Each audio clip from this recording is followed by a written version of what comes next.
प्यारे दर्शकों नमस्कार। आज है 31 मई 2025, दिन शनिवार।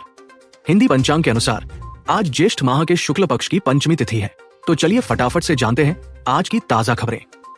लेकिन उससे पहले आपसे एक छोटा सा निवेदन, अगर आपने अभी तक हमारे चैनल को सब्सक्राइब नहीं किया है तो अभी सब्सक्राइब करें और हमारी मेहनत के लिए एक लाइक भी कर दें। और हाँ, आप हमारा ये डेली मॉर्निंग न्यूज बुलेटिन कहां से देख रहे हैं ये हमें कमेंट में जरूर बताएं। तो चलिए शुरू करते हैं। 32 महीने बाद अंकिता भंडारी केस में आया फैसला, तीनों आरोपी दोषी करार, मिली उम्र कैद की सजा। कोटद्वार की एडीजे कोर्ट ने कल शनिवार को 32 महीने बाद बहुचर्चित अंकिता हत्याकांड में फैसला सुना दिया। पुलकित आर्य, सौरभ भास्कर और अंकित गुप्ता को कोर्ट ने दोषी करार देते हुए उम्र कैद की सजा सुनाई है। साथ ही आरोपियों पर 50-50 हजार रुपए जुर्माना और 4 लाख रुपए पीड़ित परिवार को देने का आदेश दिया गया। कोर्ट के इस फैसले से अंकिता के माता पिता संतुष्ट नहीं हैं। उनका कहना है कि दोषियों को फांसी होनी चाहिए थी। परिवार अब हाई कोर्ट में अपील करेगा। फैसले के दौरान अदालत परिसर में भारी सुरक्षा व्यवस्था रही। अंकिता केस पर नेताओं की प्रतिक्रिया, कोर्ट के फैसले को बताया ईश्वरीय न्याय। उत्तराखंड के कई नेताओं ने अंकिता हत्याकांड पर कोर्ट के फैसले का स्वागत किया है। सीएम धामी ने इसे न्याय की जीत बताया। वहीं पूर्व सीएम त्रिवेंद्र सिंह रावत ने कहा कि फैसला संतोषजनक है।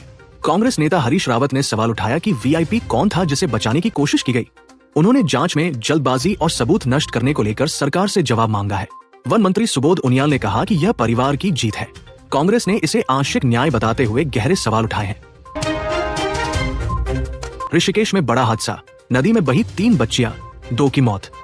ऋषिकेश के आईडीपीएल श्मशान घाट के पास शुक्रवार शाम को दर्दनाक हादसा हो गया। 3 बच्चियां नदी में नहाने गई थी, जहां तेज बहाव में बह गई। स्थानीय लोगों की मदद से एक बच्ची को सुरक्षित निकाल लिया गया, लेकिन 2 बच्चियों के शव बाद में एसडीआरएफ ने बरामद किए। तीनों बच्चियां नेपाली मूल की बताई जा रही हैं। ये घटना शाम करीब 5:30 बजे की है।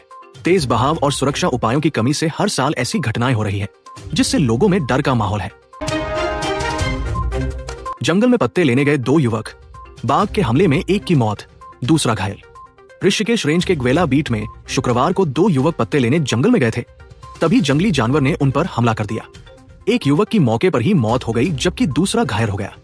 आशंका है कि हमला उसी बाघ ने किया है जिसे हाल ही में जिम कॉर्बेट से राजाजी टाइगर रिजर्व में छोड़ा गया था।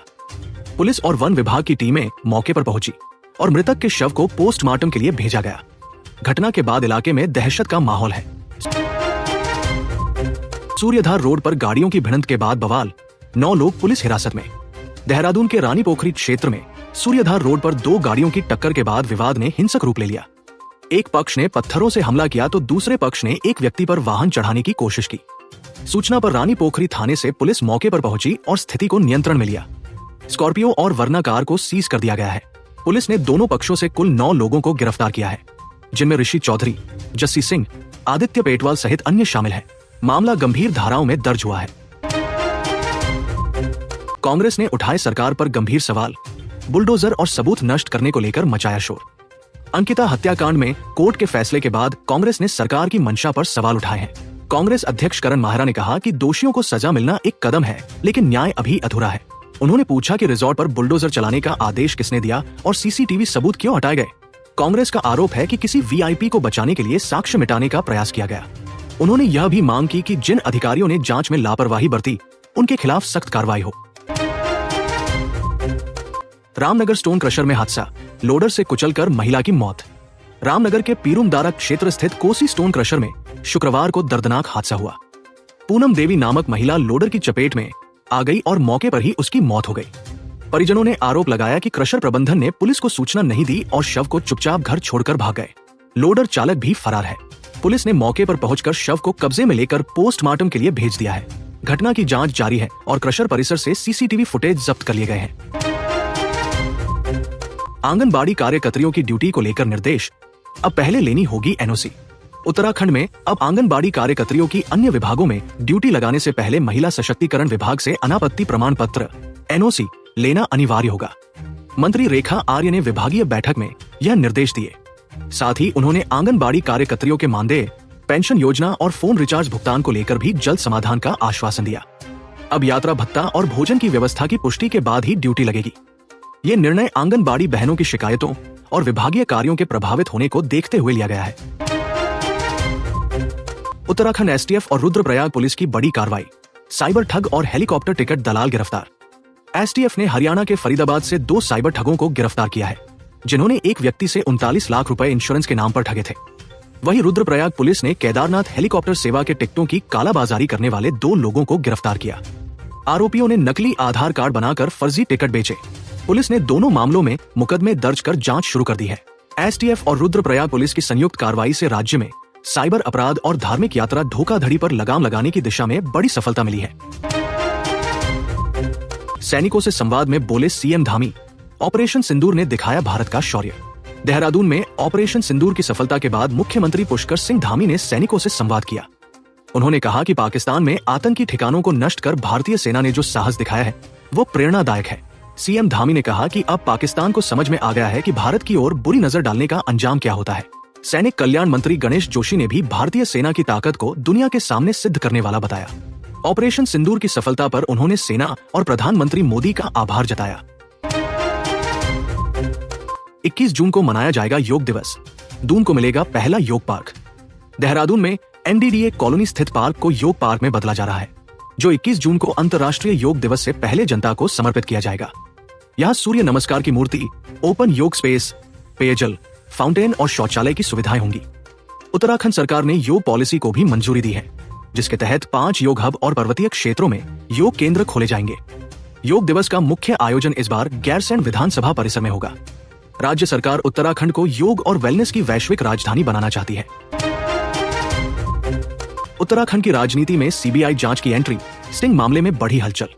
2016 में हुए स्टिंग ऑपरेशन और दलबदल के मामले में अब सीबीआई ने जांच तेज कर दी है।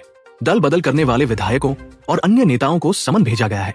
कांग्रेस प्रदेश अध्यक्ष करण मेहरा ने सीबीआई जांच का स्वागत करते हुए कहा कि लोकतंत्र में दलबदल स्वीकार्य नहीं है। हल्द्वानी में 1 जून को होने वाली जय हिंद रैली में कांग्रेस जनता को केंद्र सरकार की सच्चाई बताएगी। नेता प्रतिपक्ष यशपाल आर्य और करण मेहरा ने कहा कि ऑपरेशन सिंदूर में सेना की भूमिका को जनता के सामने रखा जाएगा। हरिद्वार हाईवे पर बड़ा हादसा टला, यात्रियों से भरा टेम्पो ट्रैवलर पलटा।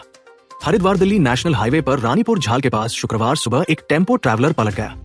इसमें 12 यात्री सवार थे, जिन्हें हल्की चोटें आई हैं। केवल एक व्यक्ति को गंभीर चोट लगी है और उसका सिटी स्कैन किया गया है। एसपी सिटी पंकज गैरोला ने बताया कि ओवर स्पीडिंग इस दुर्घटना का कारण रही। सभी घायलों को भूमानंद निकेतन हॉस्पिटल में भर्ती कराया गया है। टेम्पो दिल्ली से हरिद्वार की ओर आ रहा था। पुलिस मामले की जांच कर रही है और जरूरी कार्रवाई की जाएगी। मौसम की मार से बीमार हो रहे बच्चे, दून अस्पताल की ओपीडी में सर्दी जुकाम के बढ़े मरीज। प्रदेश में मौसम के उतार चढ़ाव का असर बच्चों की सेहत पर दिखने लगा है। देहरादून के दून मेडिकल कॉलेज की बाल रोग ओपीडी में सर्दी, खांसी और बुखार से पीड़ित बच्चों की संख्या बढ़ी है। डॉक्टरों का कहना है कि फिलहाल किसी में कोरोना की पुष्टि नहीं हुई है, लेकिन यदि लक्षण गंभीर हों और दवा असर न करे तो टेस्ट करवाया जा सकता है। स्कूलों की छुट्टियों से संक्रमण फैलने का खतरा थोड़ा कम हुआ है। डॉक्टरों ने सलाह दी है कि बीमार बच्चों को घर में ही रखें और जल्द डॉक्टर से संपर्क करें। सीबीआई के नोटिस से अनजान हरीश रावत, कहा फिर रचा गया कोई नया प्रपंच। 2016 के दल बदल और स्टिंग ऑपरेशन की जांच में सीबीआई ने नेताओं को समन भेजना शुरू कर दिया है। इस पर पूर्व सीएम हरीश रावत ने कहा कि उन्हें नोटिस की कोई जानकारी नहीं है। उन्होंने इस मामले को प्रपंच करार दिया और कहा कि वह न्याय की लड़ाई लड़ते रहेंगे। रावत ने कहा कि यदि कोई नया राजनीतिक मकसद है तो वह भी सामने आ जाएगा। उन्होंने अपनी न्याय यात्रा में इस विषय को शामिल करने की बात कही। बता दें, सीबीआई कुछ विधायकों से पूछताछ भी कर चुकी है। ऑपरेशन सिंदूर में पाक को करारा जवाब, बीएसएफ की नेहा भंडारी को मिला सेना प्रमुख का सम्मान। बीएसएफ की सहायक कमांडेंट नेहा भंडारी को ऑपरेशन सिंदूर में अद्भुत नेतृत्व के लिए सेना प्रमुख ने सम्मानित किया है। उत्तराखंड की तीसरी पीढ़ी की अधिकारी नेहा ने जम्मू की अग्रिम चौकी पर रहते हुए पाकिस्तानी चौकियों को निशाना बनाया। इस दौरान 6 महिला कांस्टेबल भी उनके साथ थी। नेहा ने बताया कि उन्हें सीमा पर डटे रहना गर्व की बात लगी। बीएसएफ के आईजी ने कहा कि महिला सैनिकों ने दुश्मन को मुंहतोड़ जवाब देकर असाधारण साहस दिखाया। इस ऑपरेशन में महिला और पुरुष जवानों ने साथ मिलकर देश की सीमा की रक्षा की। सोने के दामों में मामूली गिरावट दर्ज, चांदी की कीमत स्थिर बनी रही। दिल्ली के सर्राफा बाजार में शुक्रवार को सोने की कीमत 100 रुपए गिरकर 98,600 रुपए प्रति 10 ग्राम रही। 99.5% शुद्धता वाले सोने की कीमत 98,100 रुपए दर्ज की गई। जौहरी और खुदरा विक्रेताओं की बढ़ी हुई मांग के बावजूद ये गिरावट दर्ज की गई है। दूसरी ओर चांदी की कीमत 1 लाख रुपए प्रति किलोग्राम पर लगातार दूसरे दिन स्थिर बनी रही। विशेषज्ञों का मानना है कि आगामी सप्ताह में वैश्विक संकेतों और मांग में उतार चढ़ाव के कारण कीमतों में और परिवर्तन संभव है। प्यारे दर्शकों, ये थी आज की प्रमुख खबरें। हम फिर हाजिर होंगे कल सुबह कुछ नई खबरों और अपडेट्स के साथ। तब तक के लिए नमस्कार।